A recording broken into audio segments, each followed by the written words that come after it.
Hi guys, this is a video tutorial on how to perform wound care on a complex wound or an open wound. So this wound initially was healing by primary intention. It was surgically closed and it had stitches like so. But unfortunately on post-op day 6, it dehisced, so it opened up. And now it looks like this. So now we have to do complex wound care, which includes irrigation and packing of this wound. So let's gather our supplies and we'll go check out our wound. The first thing we need to do is wash our hands and prepare to remove the soiled dressing. So you can bring a garbage close to the patient's wound and set it up either below your table or right under your wound.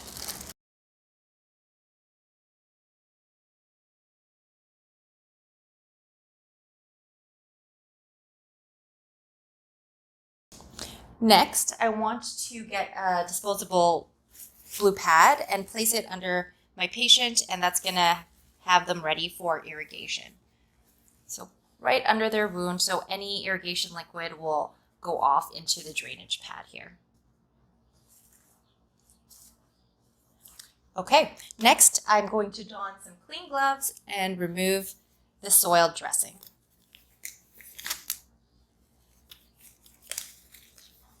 So carefully remove the first dressing, which is the abdominal pad, and note drainage amount and color. So I see serosanguinous drainage and about 40%. And next, the next dressing, pull it from the outside corners, not the middle, because we don't want to add any new bacteria or any contaminants into the wound. Again, note drainage amount and color. So I see about 60% serosanguinous. And then the last, the actual packing inside the wound, again from a corner, I see about, I'd say 50% sanguinous and serosanguinous drainage. Great, and now I'm ready to irrigate my wound. I'm going to dispose of my clean gloves.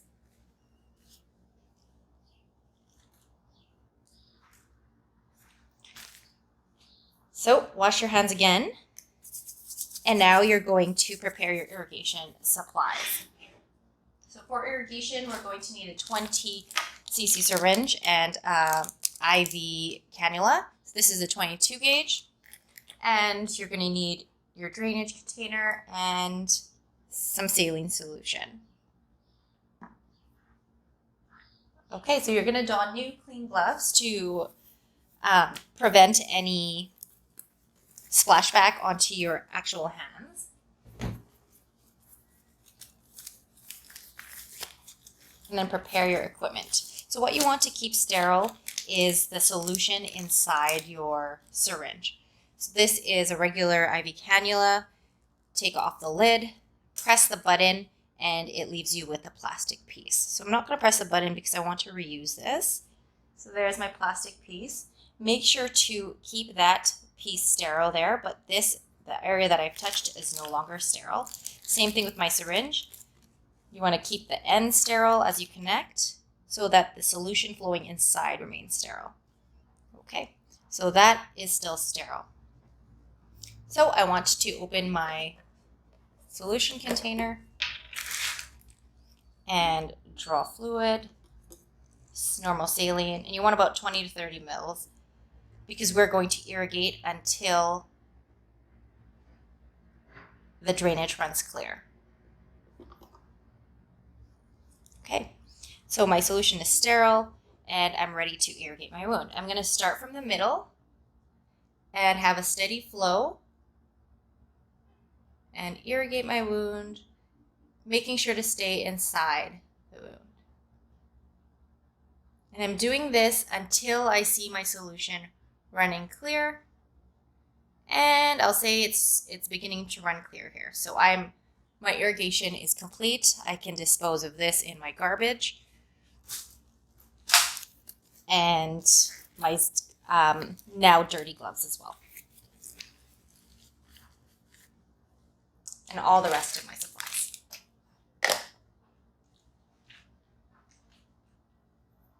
So next, I need to prepare to pack our wound. So you're going to get your wound care kit, and you're going to add any supplies that we need. So I'm going to wash my hands again after irrigation. And carefully open,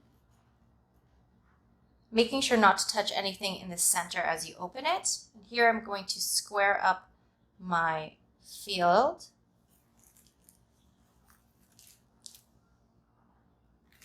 There. So I haven't touched anything in the middle, and you want to ensure that you know where your borders are for your dirty 1-inch border. So there, this area is not sterile, this area is not sterile, this area is not sterile, and anything that hangs off the table is not sterile. So that area there is not sterile. So I see I have a garbage here, so if you need to prepare another garbage, you can do so, or use the one you currently have.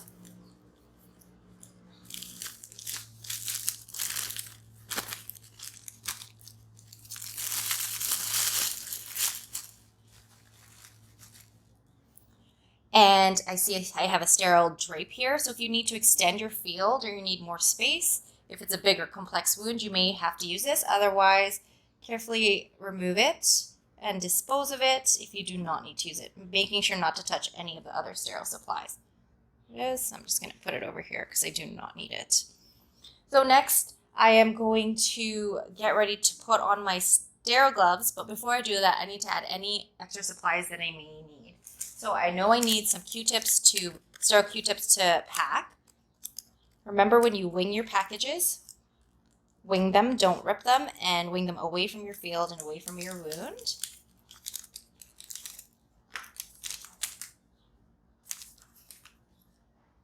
So I may need a few of those.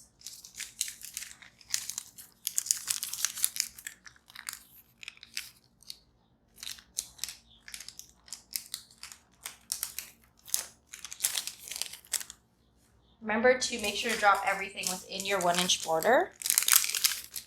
You may need some 2x2s. I noticed that it was a 4x4 and then an abdominal pad on my patient, so I'm going to grab another 4x4. And I might need another 4x4 to dry, but it looks like I have a few in there.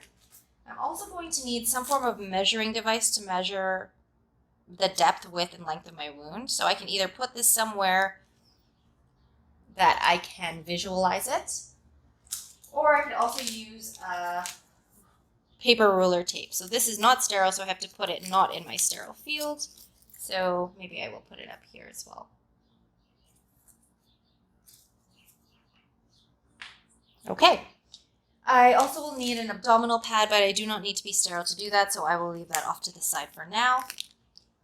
And now I'm ready to add my packing, which the doctor has ordered a fluff sponge. There it is. I'm going to put it in the middle here.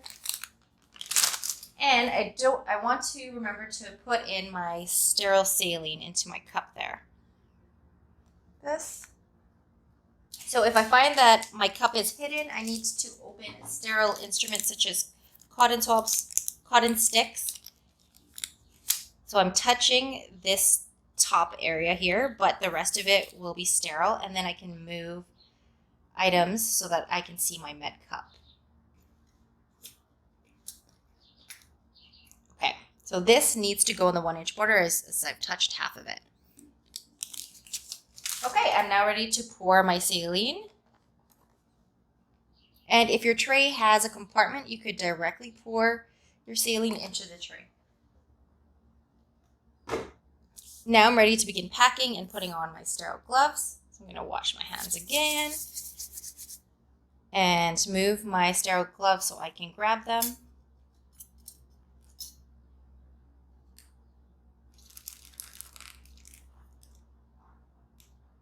Go, and I will put on my sterile gloves. I'm going to carefully open my sterile gloves. And there's flaps here. That is the 1-inch border of the package. So I want to make sure to only touch that. Okay, so everything here is sterile. I want to put on my dominant hand first. So I'm only going to touch the inside of the cuff. So my hand is not sterile. So I've now made the inside of this cuff not sterile. Lift it high up from the packaging and then slip my fingers in. Being careful not to touch any of the outside of the glove with this non-sterile hand. Everything is in. I can pull my cuff over my wrist. So my first glove is on. Now I can touch sterile to sterile. So this whole thing is sterile. I can grab it anywhere. But I do want to grab it at the cuff and slip my sterile fingers under the cuff, lift it up above the paper so as not to touch the table or nick the 1-inch border of the paper, and move my thumb away. And now I'm going to put my non-sterile hand into the glove, making sure not to touch anything on the outside.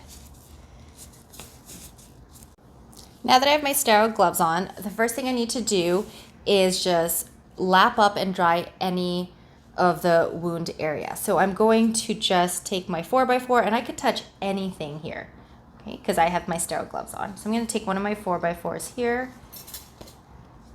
make a 4-corner gauze pad, and just dab in the center of that wound to get any excess saline from my irrigation. So I just want to do one dab in there. So it's lapping up that excess saline, and then that goes into the garbage and drop it about 6 inches above. Next, I want to clean the peri wound. So I'm going to use a 4x4.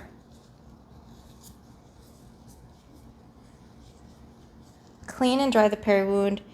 Dab in a little bit of saline there, and do one swipe,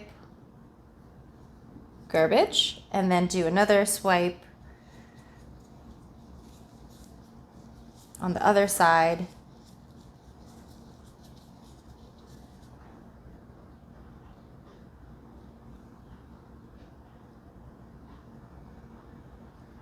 Garbage. So I've now worked from clean inside of the wound to dirty, so as we move outside. And if the rest of the patient's skin here was dirty, I would continue that process. So now I just need to dry the peri wound.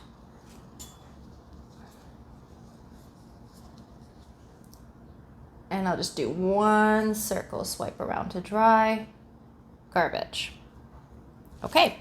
Next, I am ready to begin packing, but I do need to measure and assess my wound.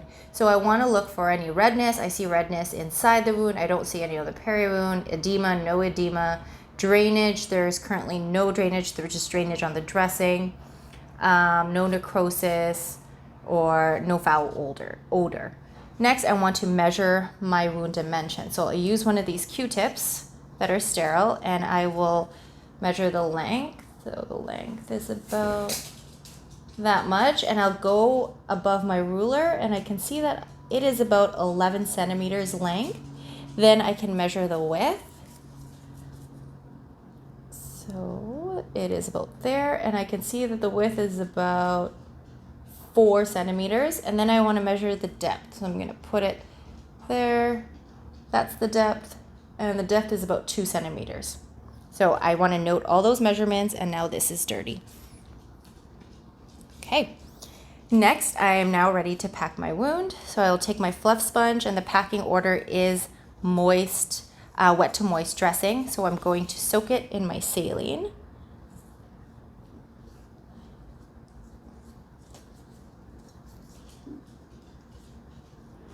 And then squeeze out any excess over my garbage. And fluff it out. And I'm going to take a sterile Q-tip and begin to pack my wound. So we want to pack the wound loosely but fully. I'm going to take this one. So I'll start from one end, making sure that the packing doesn't touch outside of the wound. So loosely but full, covering all areas of the wound.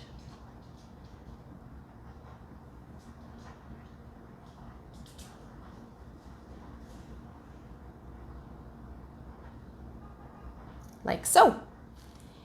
And then you want to put on the dressing. So I know there was a 4x4 on top of that, so I'm going to put that on top of there. And then an abdominal pad. I can now go to non-sterile, grab my abdominal pad packaging, as long as I only touch the outside of the abdominal pad. So the blue line is the outside. So being careful not to touch the inside.